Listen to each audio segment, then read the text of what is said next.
No, when we interchanged them quite a while ago, we just wanted to see if Beverly felt more comfortable in the middle as far as skating. And skating is extremely good, and you know sometimes those guys you don't want to limit them to just going up and down the wall here. And Chris Kelly had played the wing before, so we just interchanged them, and it just seemed like a better fit at the time, and obviously it worked out. When they lengthened the attacking zones, a lot of guys began using that high middle area of the zone as a dead spot to stop and make plays. It's how Savvy got hurt. It's how Booth got hurt. But Peverly seems to move. He seems to keep like 90% of his speed when he gets his zone entry. And that seems to help him as far as playmaking and changing the angles on the D.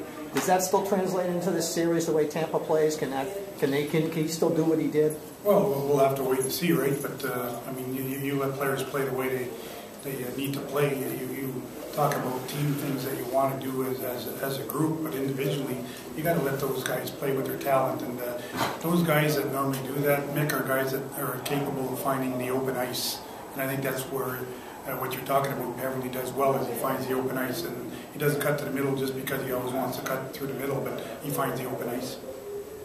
Hey, Coach, Carolyn Mano, Comcast Sports Net. We've been talking to the players today about what they've been doing with this downtime that they've had or this time off. What has it been like for you this last week, and do you face the same challenges in terms of staying sharp and things like that they're going through?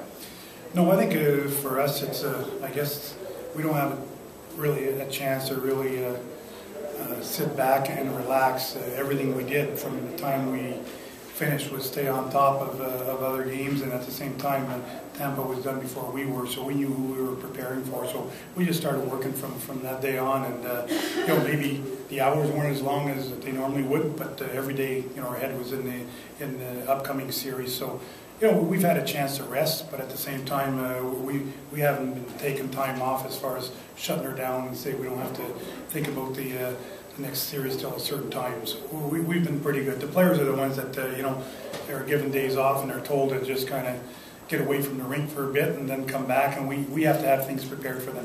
What have you been able to do at practice recently to try to get them back into that playoff mentality, to bring that aggression back? Well, it's been having, I guess, the types of practices that we wanted. You know, yesterday we did a lot of grinding and battling and that kind of stuff that we're going to need to do in this series.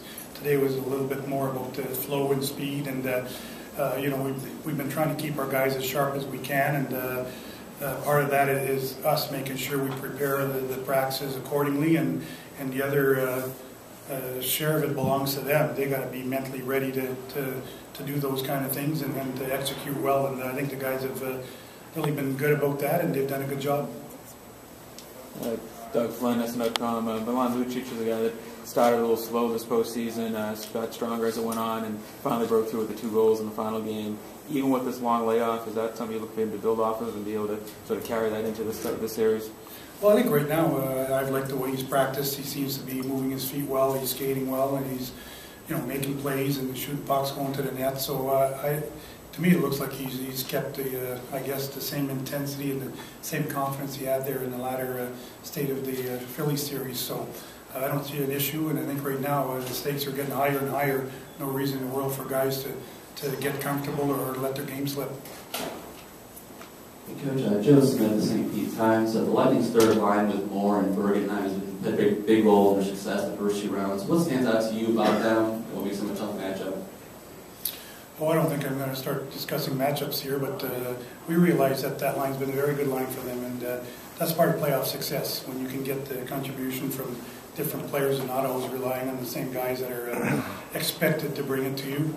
I think that's the key to success, and they've gotten that from those guys and others. So you know, they're not here by accident. They're here because they belong here, and you know, when you get this far in the playoffs, teams that are here are not underdogs or not anything. Teams that are here because they deserve to be here. And right now we're starting with a clean slate with no teams having won a game. What's happened during the regular season doesn't matter. And we understand that we're facing a team that has a lot of confidence right now, seems to have a lot of depth with scoring and with playing well. And we just got to be ready to face that.